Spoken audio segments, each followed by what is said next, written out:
Hello Aluxers, and welcome back to a very personal Sunday motivational video. Growing up poor, you look up to those with money because you see them as free from the chains of poverty. After figuring out the game of money, it took roughly 8 years for us to go from zero to our first million. Because of our background, you get a very different perspective on money than those who grew up with it. It took us becoming multimillionaires to see how the world around you changes in behavior depending on your perceived wealth. And since there's no other resources online talking about this, today we're sharing what we learned firsthand. No sponsors, just you and us. Welcome to Alux.com, the place where future billionaires come to get inspired.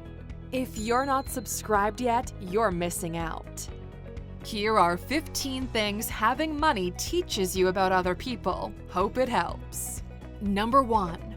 Money validates you in their eyes.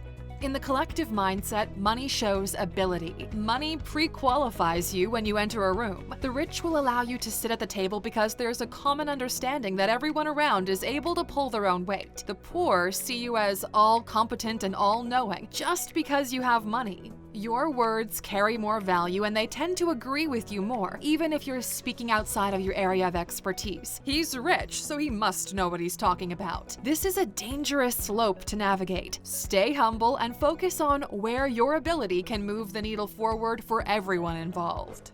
Number 2. When you have money, you see how high the stakes are for people around you. When you have money, you get to sit down behind the curtain. You see how other rich people move, how they act, what kinds of deals they make, and how they're able to connect the dots. The truth is, the rich are constantly stressed out, as they're always working on something new. It's exciting to them, but it requires focus because it's not just their wealth at stake, it's also all the people relying on the project to work out. When you have a front row seat to both worlds, several distinctions become clear between the rich and the poor. The rich are always focused on bigger and bigger deals and new ideas. The poor, on the other hand, have little at stake. For them, there's nothing new happening. They always complain about the same things: the job, the bills, the neighbors, the government. It's the same narrative over and over again.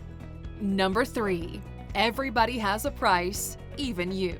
We're all thinking we can't be bought, but the truth is, even with money, you still choose how you wish to trade your time and what the exchange rate for that transaction is. We all have 24 hours in a day, but our time isn't valued the same. When you get really good at something, people are willing to pay you for what your time is worth. A couple of weeks ago, an investment fund we're on the board of offered us a multi-7-figure deal to join the fund full-time. We worked so hard to buy ourselves the freedom to do anything we want in life, but it honestly kept us up at night thinking about it. It's fascinating how you think you don't have a price, but if the offer is on the table and it's high enough, you're considering it. It was a very revealing experience for us. We respectfully declined because we have a long way to go with Alux and our vision for the future. We're here for the long haul, Aluxers, so make sure you like this video and subscribe to our channel because we've got big plans coming up. Number 4. Some people won't close the gap, so you have to leave them behind. Here's something you'll learn about your friends when you start making money. In the beginning, you all start out at the same level. As your life progresses, you keep moving up while they remain down. There are only 2 ways to close the gap. The first one is for you to go down, which means losing the progress you've worked so hard to achieve, which is out of the question. The second one is for them to rise up and close the gap from the bottom. You can help them do it if they're willing, but if they do not have the desire to close it, the gap will keep on increasing as you go on to become more than you are now. At one point, you just have to leave them behind.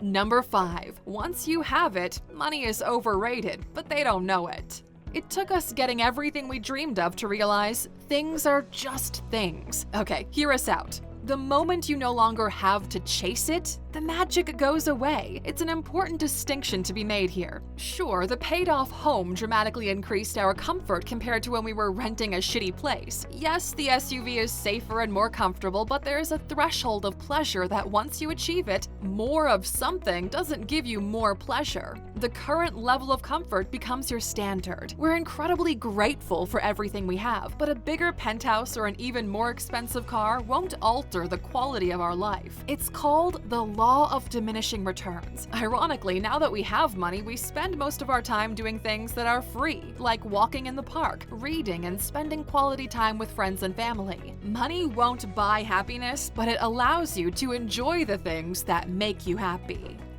Number 6. People want the outcome, the secret to your wealth, not the process.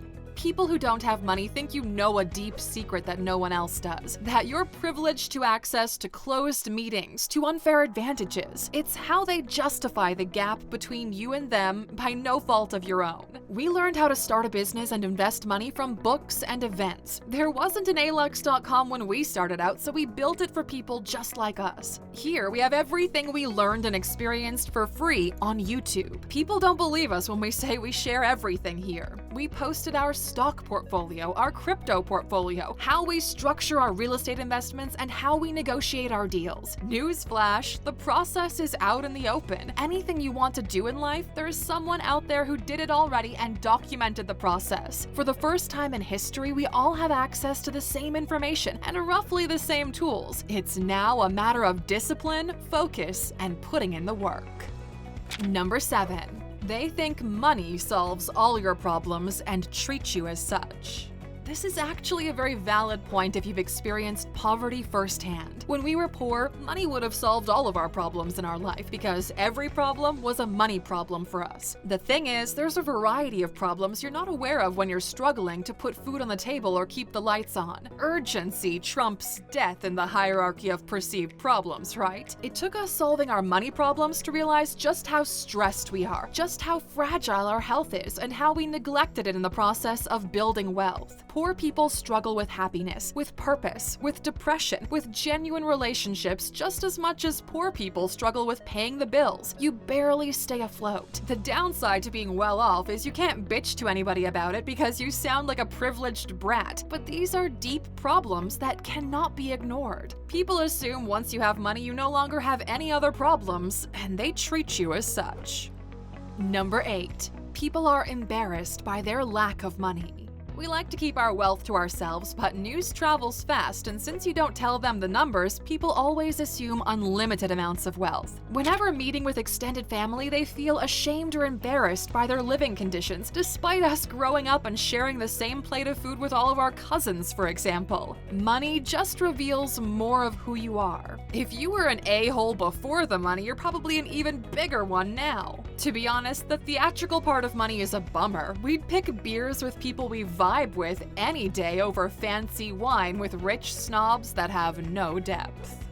Number 9. When you disagree with them, they will always say money changed you. The truth is, the person you are today is different than the person you were 10 years ago. For us, in order to become the person worthy of the wealth, we had to continuously evolve, grow, learn, and mold ourselves into something we're proud of. You know we love Jay-Z, so here's a quote from him that knocks the point out of the park. "People look at me strange, say I've changed, like I've worked that hard to stay the same. We worked hella hard to become the person we are today because nobody gave it to us, and probably nobody will hand it to you either."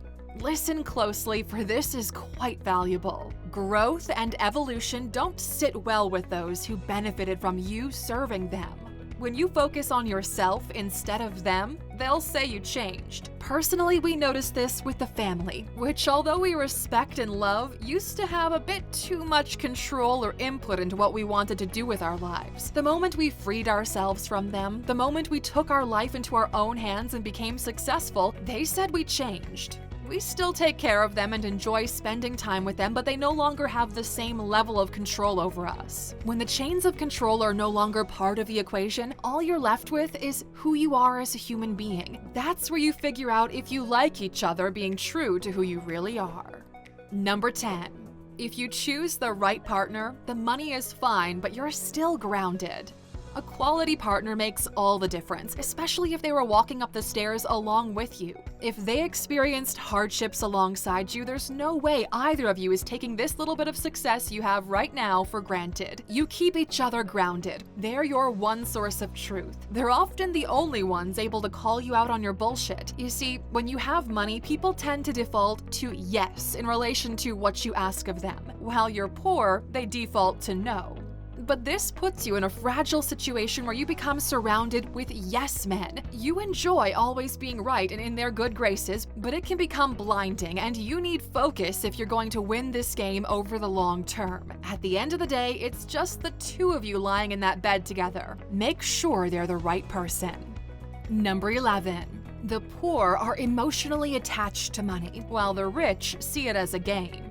When we were poor, we never really understood the way rich people treat money. It was bizarre to us that some people would spend more on a car than the entire cost of the house we were renting. The idea of spending so much money feels weird internally. When you're poor, money is emotional. You cry because of money. Lack of money makes you unhappy. And don't get us wrong, even today when we can afford it, spending anything that's more than twice what we used to spend back in the day still feels weird. But now we understand the game. Rich people see money as monopoly money. It's all part of a game, and here's the only rule that if you know and follow, you'll be rich for the rest of your life. Are you ready? Here it is. You can buy anything you want in life if your investment is paying for it. Let me put it in simpler terms. If you want to buy a car, buy an apartment instead and use the money you get from renting out the apartment to pay for that luxury car. If you've ever played the game of Monopoly, you know you're using the money from the rent to buy more and more properties to grow your fortune. We love that game. As a matter of fact, in the description and top comment, we'll leave a link to Amazon so you can buy yourself a Monopoly board game this holiday season. It's only $10 plus shipping or whatever. Order it today and we want you to play it, but this time through the lens of real-life decisions. It'll be worth more than reading 5 or 10 books on money. You're welcome. Number 12. The more money you have, the more you want to be left alone.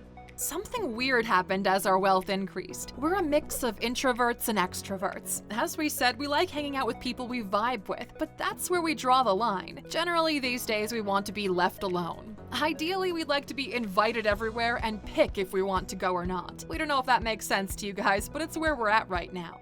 Money gives you the superpower of saying no. We love saying no to things that would make us miserable. We still say yes to things that are important to the people we care about, but kicking it with your close ones allows you to be yourself and have your guard down. Nobody will pitch you their new business idea. Nobody's going to ask you where to invest $10K. There's a distinction between work and personal time, and as your wealth grows, you become a lot more aware of the value of personal time. Number 13. Everyone will overcharge you for anything. Something we experienced firsthand when we were furnishing our new home is that people are like sharks. They smell blood in the water, and it's not like you can hide from your contract or the fact that you've got money. So they're charging you extra for everything. You can nitpick and negotiate everything to the bone if you have to, but there are different bargains you have to account for. Because your time is more important than the difference they're charging, you're willing to pay the extra bit just to get it over with. This gets optimized if you're able to pay a project manager to take care of all these negotiations on your behalf. Here's a super valuable rule that became a staple in our relationship with everyone. We're willing to pay twice the price for 5 times the quality. Quality products are expensive, so don't bargain the price. Instead, demand quality. Your net will be positive and you'll be pleased with the trades you make. Number 14. Most people won't know you're rich unless you advertise it. Want to hear something crazy? You walk by rich people every day and don't even know it. It's a cultural thing to assume that once you make money you want to flaunt it, but that's not actually how it is. Once you get over that initial desire to buy all the things you couldn't afford before, we call these the wounds of poverty. You no longer feel the need for all that flashy stuff, so you go about your day normally. Yeah, the clothes and shoes are of a higher quality, but you don't feel like a walking billboard. True wealth doesn't want the attention, you just want to go about your day. Most people can't tell the difference between a $100 and $15,000 watch. They might recognize the brands if they get close enough, but that's not the case too often. So yeah, unless you scream it out to the world, most people won't know or care that you're rich. They've got their own things to care about. Number 15. People are eager to do you favors. You're no longer transacting in money. Instead, it's in favors, clout, and network. Do you have time for coffee to look over what we're doing at my company? Can you introduce me to so-and-so? These become the norm. There's an unspoken contract between parties where, if I help you with this, you have to come back with something of at least the same value. This is how the rich grow wealth together, and if we knew this earlier, it would have taken us half or just a third of the time to get to the level we are at today. Your goal in life is to get specialized knowledge. Simply put, be really, really, really good at one thing and then trade that skill in for everything you need to get what you want. Here's a personal example. One of our friends is a well-known architect, and he's also an investor in a liquor business. We helped him transition his company from office to digital, and now he does more in online sales than his brick-and-mortar stores. We didn't ask for a percentage or a share of anything because we're friends, but that's where the side benefits come in. A few months pass, and our friend brings us an amazing real estate deal that he had access to through his architectural company. Learn to trade favors based on specialized skills. You'll build wealth twice as fast and create powerful friendships along the way. Having money taught us a bunch of lessons about people, and it makes us value those who we allow in our inner circle the most. So we want to pass the question on to you. For those of you who made a little bit of progress in life, what did having money teach you about the people around you? We really appreciate those of you taking the time to provide value to the community in our comment section, and we can't wait to see what you've learned. As for those of you watching until the very end, of course, there's a bonus coming. Measure your wealth only in unearned income. As long as you have to work for money, you're not wealthy. We don't care how much money you earn, as long as you have to keep showing up and delivering, you're not there yet. That's how you transition from being rich to being wealthy. This feeling you have inside of you will only go away when you no longer need to do anything. It's only then will you do things based on your own desire. If you figured out how to make $1, you can figure out how to make $100, $1,000, $10,000, $100,000. You have to make the money, not earn the money. That's a crucial distinction. Making the money implies the creation of a system, of a machine, of a business, of a side hustle that generates income on your behalf with your supervision. Earned income implies you have to work hard to get it. Here's the trick that those who don't stick until the end will never know. Money has the power to make more of itself. You just have to know how. If you can get yourself up to $400,000 in investable cash, there are safe and low-risk instruments out there like the S&P 500 that historically have brought in a 10% return on a yearly basis. Some years it's less, some years the economy is booming and you get 20 to 30%, but it averages out to about 10%. With $400,000 invested, that means your money is earning you $40,000 a year. The average income in the United States, as of making this video, is $31,000 a year.